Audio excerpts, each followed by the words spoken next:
Tayyip, Tayyip কথাটা অনেকেই বোঝে না। শোনেন, তৈয়েব সহজভাবে বুঝতে হইলে তৈয়েব মানে আল্লাহ যেমনে দিছে তেমনে, শেষ।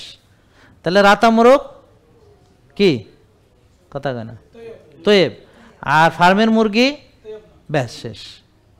তাহলে দেশি ডিম আর চাষের ডিম, চাষের মাছ, চাষের গরু, চাষের ছাগল, সয়াবিন, হ্যাঁ এই তো সহজ করে বুঝলে। তাহলে পিজা, বার্গার, স্যান্ডউইচ ওগুলো জাঙ্ক, এটা ওগুলো তো জাঙ্ক ফুড, এটা সবাই জানে যে এটা জাঙ্ক ফুড। মানে জাঙ্ক মানে বুঝেন, ময়লা আবর্জনা যে রাখে এটার নাম কি? জাঙ্কিয়ার্ড।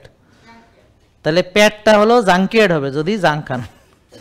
এটা হলো সহজ, ওটা জাঙ্ক ফুড, হ্যাঁ ওটা প্রসেসড, আল্ট্রা প্রসেসড ওটা। কিন্তু যেটা মানুষ বুঝে না, সাদা ভাত খাইতেছে তৈব ভাবতেছে, এটা তো তৈব না।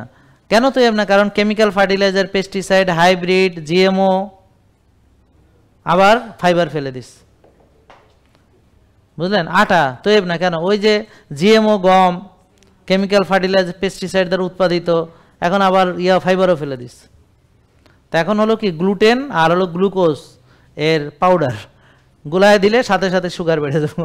আর ওদিকে গ্লুটেন আপনার কি করে জানেন? গ্লুটেন পেটে ইনফ্লামেশন করে। জেকে লাইফস্টাইল, ওষুধ মুক্ত সুস্থ জীবন।